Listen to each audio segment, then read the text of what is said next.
The accounting firm of Haynes, Eisenbarger, and Skiba presents the 26th College Football Hall of Fame season of Fighting Irish Preview. And now your host, Phil Houck.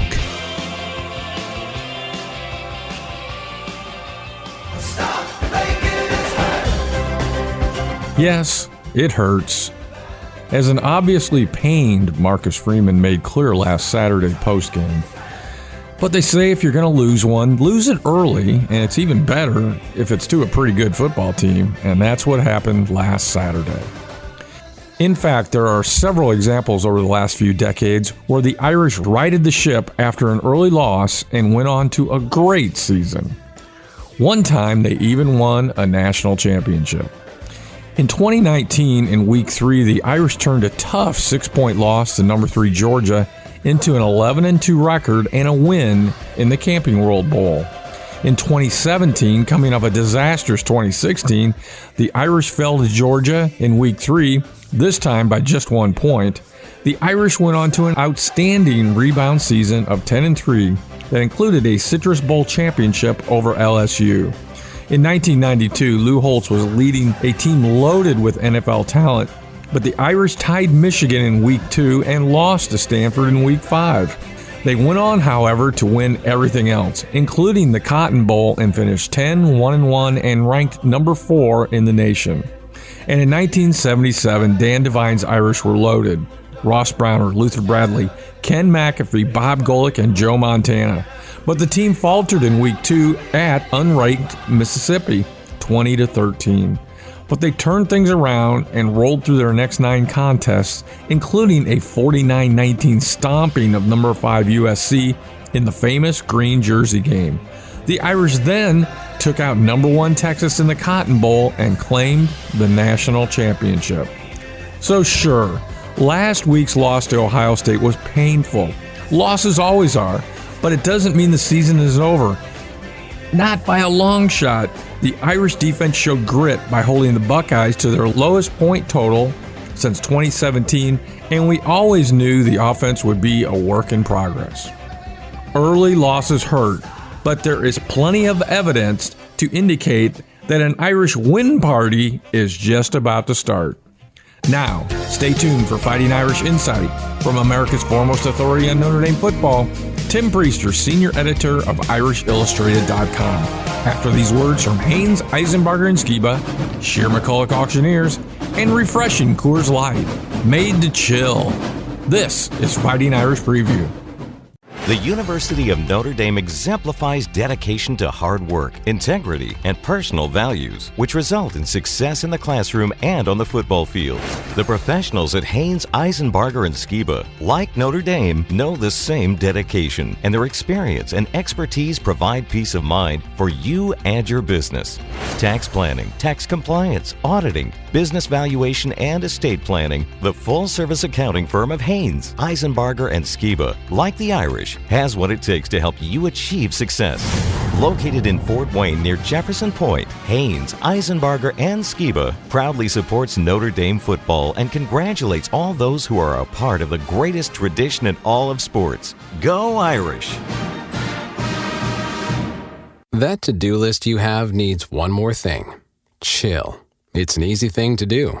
Just crack open an ice-cold Coors Light and chill. Take the afternoon off and binge watch anything. Go to happy hour and stay for a couple hours. Who's counting anyways? Or hang out with just your dog because you've had enough human interaction this week. Whatever you do, do it with a Coors Light. Mountain Cold Refreshment made to chill. 2020 Coors Brewing Company, Golden, Colorado. Celebrate responsibly. Now back to Fighting Irish Preview with your host, Phil Houck. Tim Priester, ultimately, I thought the performance of Ohio State is actually pretty predictable. The game, we knew the defense was good, but that Ohio State would present a tall order, and eventually the defense seemed to wear down. And then we also knew that the offense was kind of a work in progress with a young quarterback and all. So what, if anything, from last week did you take away? Anything surprise you about that game, or did it really go about the way you thought it might? Well, I think the whole thing was lower scoring than we anticipated. We thought Notre Dame's defense would play well. We didn't necessarily think they would hold Ohio State to 7 points through nearly 3 quarters. Certainly, we thought Notre Dame would score more than 10 points. Although there was a comment that we made on our pregame our pregame video that the closer this game gets, the more we suspect that the offensive lines are going to have a really tough day. And that proved accurate, particularly for Notre Dame. I thought Notre Dame's interior offensive line just did not perform well at all.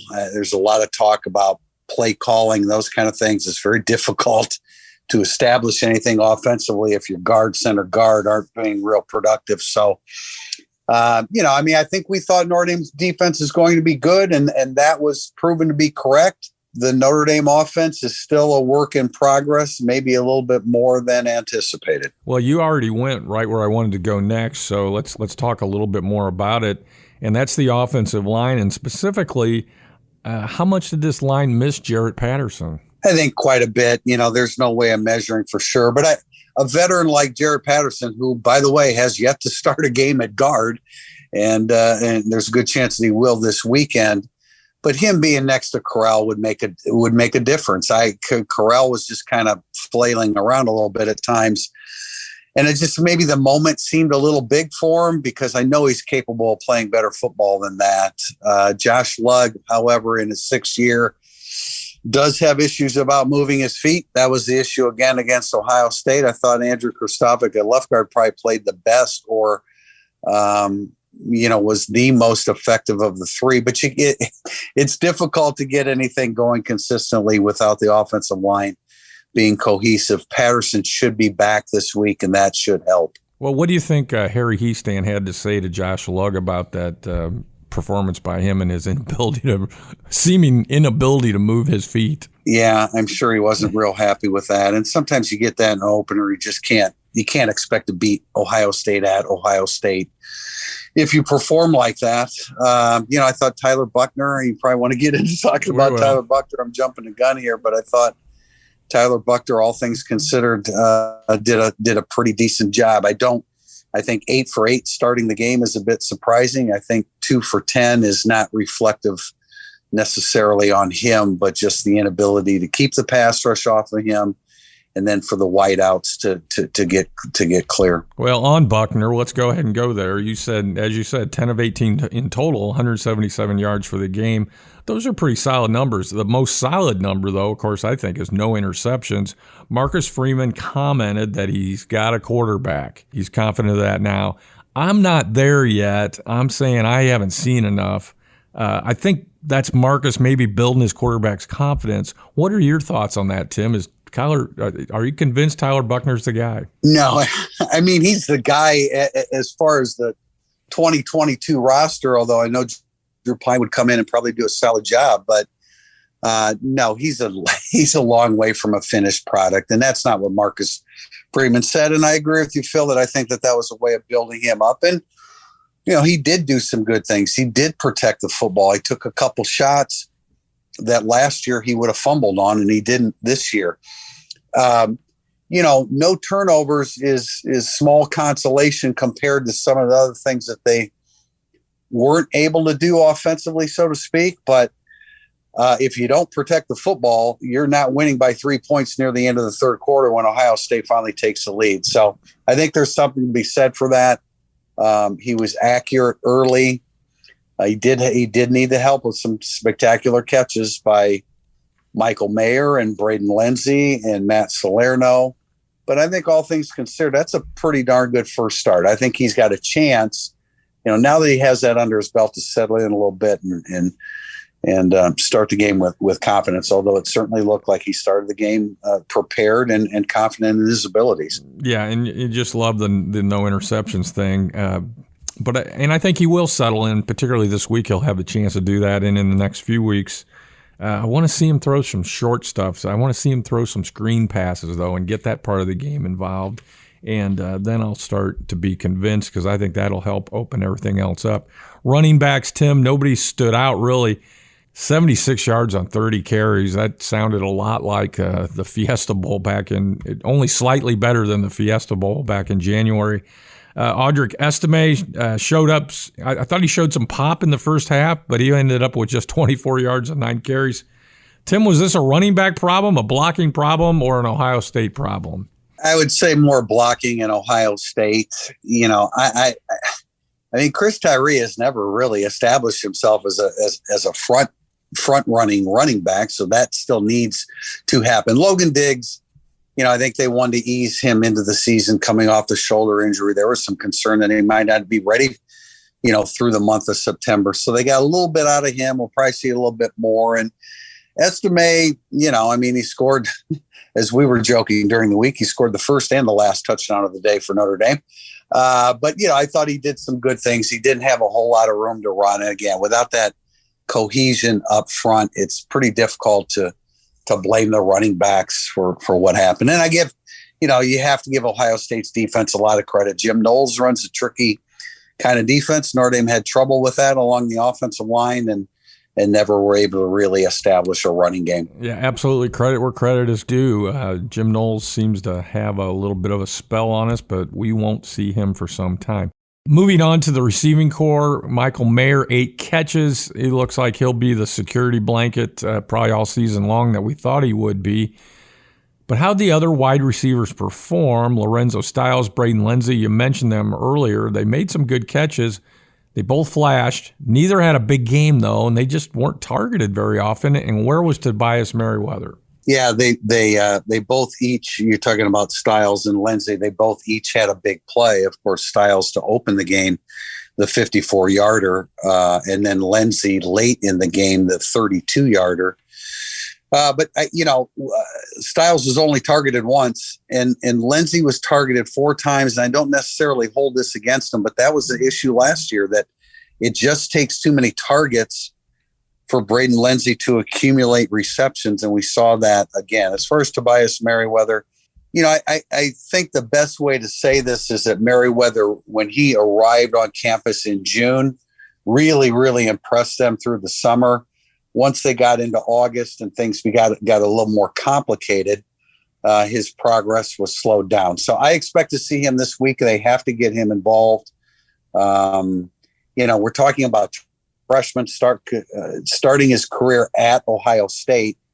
It's probably a little unrealistic to have expected too much from him, but they need him, and they need him in the mix as soon as this weekend. Well, I would say overall those wide receivers were also the victims of a conservative game plan, and we'll probably get into that some more a little bit later. And with Merriweather, you and I both saw him in camp. He's a good-looking athlete. You've watched his film from high school, and as have I. And so I'm looking forward to seeing what he can do on the field. So let's talk about that conservative game plan. Do you think that Marcus Freeman tied Tommy Rees's hands a little too much in this game? Yeah, I think that they're at times, and Marcus Freeman has admitted that. It was brought to my attention that Brian Kelly shackled Tommy Rees when he was here, and now Marcus Freeman is doing it. First of all, Brian Kelly did not do that. He allowed Tommy Rees to call the plays that he wanted to play. I understand the direction from the head coach, Marcus Freeman, in terms of how they wanted to play. And I also can understand, if you look at the third quarter, I realize that nobody thought you'd hold Ohio State to 7 points, but you're maintaining a 3-point lead, and Notre Dame's field position is bad the whole game, and you don't want to make a mistake in minus territory, turn it over, and then suddenly you're losing because you made a mistake deep in your own territory. So I get the idea. I think we're going to see a much more aggressive approach this week and moving forward. But it's a combination of things. Again, Ohio State's defense is outstanding, or is progressing to that under Jim Knowles. I think it was a little bit too conservative at times. Tommy Rees has to come up with ways, to move the football down the field. But it's really it's never one thing. Not in a game like this, not in a complex game like this of 11 on 11. It's never one thing, and all those things conspired against Notre Dame's offense. Well, I'd say as long as you're within one score, and Notre Dame was until the 4:51 mark of the game, that conservative game plan was working perfectly well, so I can understand it. Tim, if the Irish are going to win this game, it was almost a given that they needed to have a big pass rush. And they really didn't get it, and because that was going to mean Isaiah Foskey and Riley Mills. Neither had a big impact. No sacks between them. Only one sack on the day. That was Howard Cross. Assess the performance of the pass rush. Well, yeah, and that sack came on the second snap of the day for Ohio State. The pass rush wasn't very good, I would argue that that Riley Mills actually did some pretty good things or was certainly more effective than Isaiah Foskey. I thought everything Foskey did was lateral or behind him. He wasn't making plays in front of him. And the one thing I don't like is, and I contributed to it by writing about it frequently and talking to Justin Tuck and talking to Isaiah Foskey about setting the Notre Dame record, but you hate that. You don't want your defensive ends thinking, you have to get a sack. I'm not really sure that's what Isaiah Foskey was thinking because he wasn't that effective, but you got to play football and you got to make plays in front of you. And he didn't do it. I thought Mills did some good things. Cross had that early sack, but after that, CJ Stroud's not a runner, but he is a scrambler, and he hurt him with his feet in getting himself out of issues and working his way out of the pocket and then using that great pinpoint accuracy that he has. Yeah, Stroud did a great job of moving, and I think we knew he would do that, and he certainly showed up and played well, particularly in the second half. Talking about the secondary, Tim, overall a good performance, and a couple of freshmen impacted the game, and let's talk about them. Ben Morrison played well. Jaden Mickey also saw he played pretty well, but he got kind of caught in a tough situation on one play. Talk about that. Yeah, he did. It's the one call that's easy to second guess by L. Golden, where they sent two blitzers from the safety spot. And I get it if Tariq Bracy's in the game, but the play right before it, he started cramping. And so he was off the field. They put Jaden Mickey in there. And they loved Jaden Mickey during the preseason. He might be another guy kind of like Merriweather that leveled off a little bit in August, but he's going to be a good player. But the lone snap that he took at nickel was the touchdown pass. So you would like to have had Bracy in there. But hey, you're right, Phil. You started by saying that the secondary played well, and I would totally agree with that. It certainly helped that Jackson and Smith and Jigba was injured early in the game and was ineffective, because that's who Bracy would have matched up most of the time in the slot. But Bracy had an excellent game. Cam Hart took a bad angle early on that first touchdown for Ohio State, but I thought he did some good things after that. They were definitely picking on him, knowing that he was bothered by a hamstring. I thought Clarence Lewis played very well. We only seem to recognize or talk about Clarence Lewis when there's a game like Oklahoma State, where he and the whole secondary had a tough day. But I thought he did a really, really nice job. So those three veterans did a nice job. The guy that I really want to talk about, and Mickey's going to be a good player, but Ben Morrison, number 20, I was focusing on him from the press box, and he was absolutely outstanding. His ability to mirror a receiver. I said there are quick twitch athletes and there are quicker twitch athletes, and Ben is in the latter category. I think he's going to be really good. And, you want to talk about the stage not being too big. Here's a freshman, walks into Ohio Stadium in front of 106,000 fans and plays really well. He's got a great future ahead of him. Yeah, he played extremely well. Tim, one quick hit to wrap up this segment. Post-game, Marcus Freeman really measured, but you could tell that he was so far from being happy with what had happened and with his team's performance. But he's a poker face kind of guy. Now that we've spent a few months with him, what have we learned about what makes Marcus Freeman tick? How would you describe him?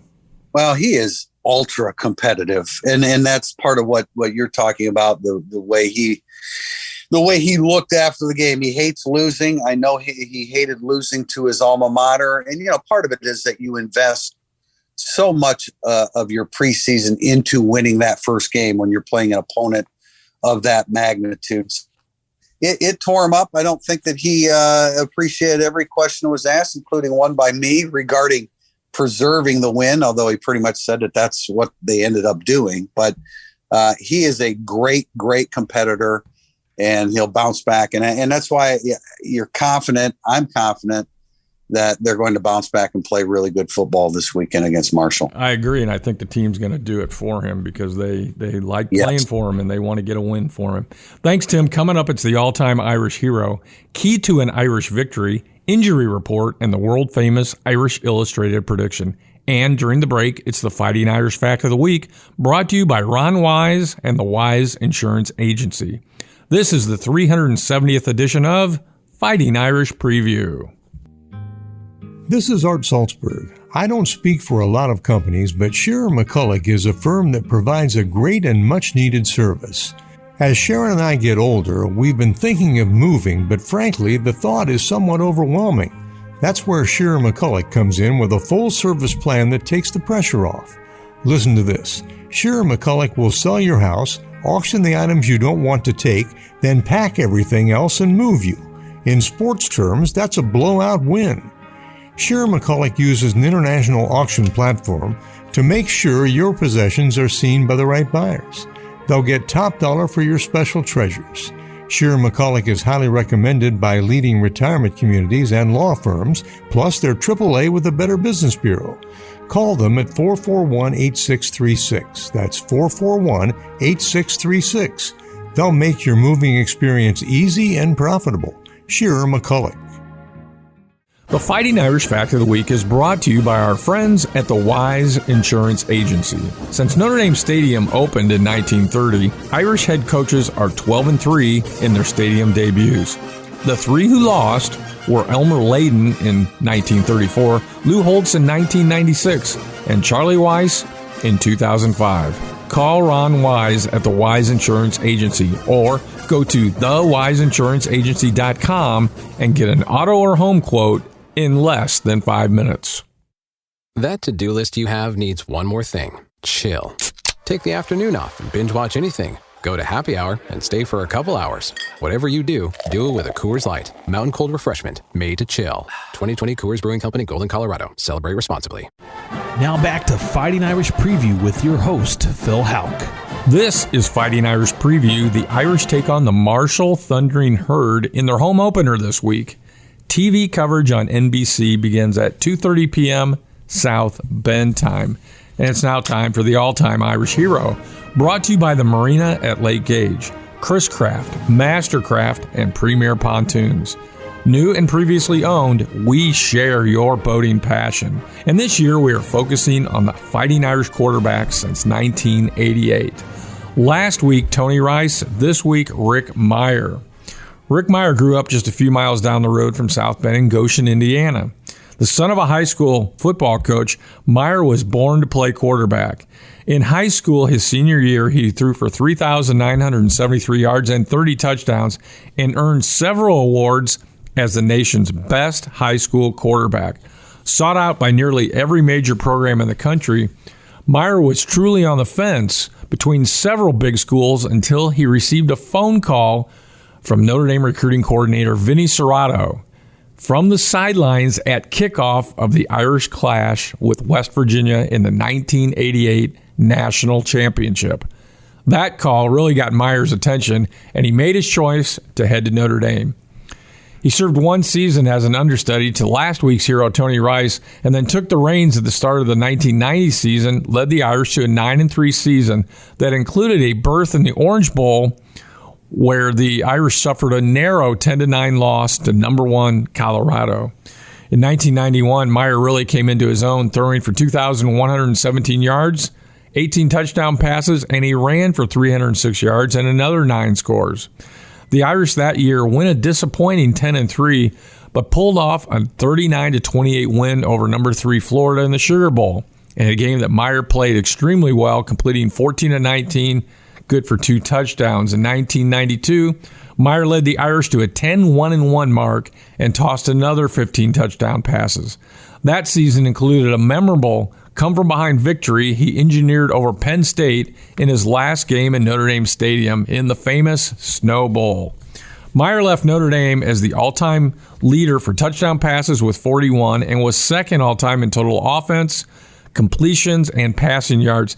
Tim Priester, as a starter, Rick Meyer led the Irish to a 29-7-1 record, and as a hometown boy, he was always a fan favorite. Boy, he had big shoes to fill when he followed Tony Rice, but he started in spectacular form in 1990, and as you said, he was at the helm for Notre Dame winning 29 games. I thought by the end of the 92 season, his final season, when they beat Texas A&M 28-3 in the Cotton Bowl, Notre Dame won their last 7 games. I thought they were one of the best teams in the country at that point, but they stumbled early on. He was a bit of a misfit in Holtz's offense, especially when you consider what Tony Rice did and how he accentuated his skill set. But you're right, Phil. I mean, local hero, a guy that I still stay in touch with, and a real ambassador for Notre Dame, and a guy that I've always had a lot of respect for. Yeah, me too. And, he was a number 2 overall pick of the Seattle Seahawks in the NFL draft. Kind of a disappointing career, but he hung around 12 years in the NFL. So, if you want to call that disappointing.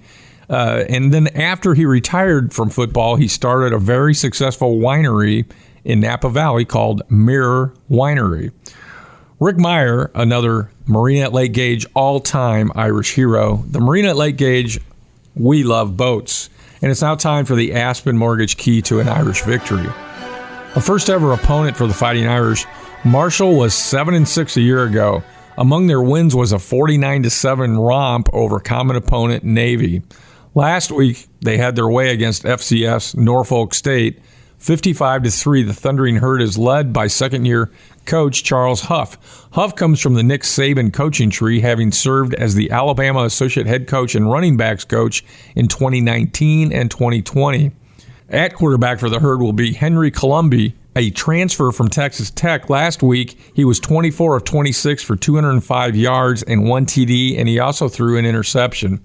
Last week, Marshall had 2 100-yard rushers in Ethan Payne and Kalon LeBron, who spearheaded a 380-yard rushing attack. Preseason All-American Rasheen Ali, who rushed for 1,400 yards and 23 touchdowns, that was the best in the nation a year ago, has been on an indefinite leave from the team the last few weeks, and his status is unknown. But whoever is running the ball will be doing so behind his offensive line, which is replacing 3 5-year starters. The Herd has some solid receivers in 6'4" Corey Gamage and 6'1" Talik Keaton, who led Marshall last week with 8 catches for 71 yards. Defensive coordinator Lance Guidry likes to bring pressure. To accomplish that, in the offseason, the Herd brought in 3 Power 5 transfers to bolster their defensive interior, and they returned some talented edge rushers. Linebackers Eli Neal and Abraham Beauplain combined for over 200 tackles a year ago.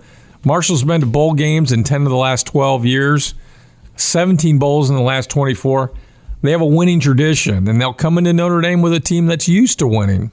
Tim Priester, what is the Aspen Mortgage key to an Irish victory? Phil, I think you're going to see, and actually Marcus Freeman hinted at it, you're going to see a very aggressive approach offensively, partly in response to some of the things that they did last week. So for me, that's Buckner to the wide receivers. The wideouts of the 18 passes were only targeted 8 times, and only 3 were caught by the wide receivers last week. So I'm looking for the Buckner wide receiver connection to really loosen things up on Saturday. Okay, look for some wide receiver connections from Tyler Buckner, and that will be Tim Priester's Aspen Mortgage key to an Irish victory. And Tim Priester, who is this week's Aspen Mortgage key player for the Irish? Well, I'm going to go with Jarrett Patterson. They missed him against Ohio State, and I think he's a guy that just stabilizes everything up front, settles some of those guys down, and I think you're going to see a more cohesive performance with that interior offensive line, having Jarrett Patterson back in action. Good. Well, I'm anxious to see how he performs at the left guard position, and Jarrett Patterson is your Aspen Mortgage key Irish player this week.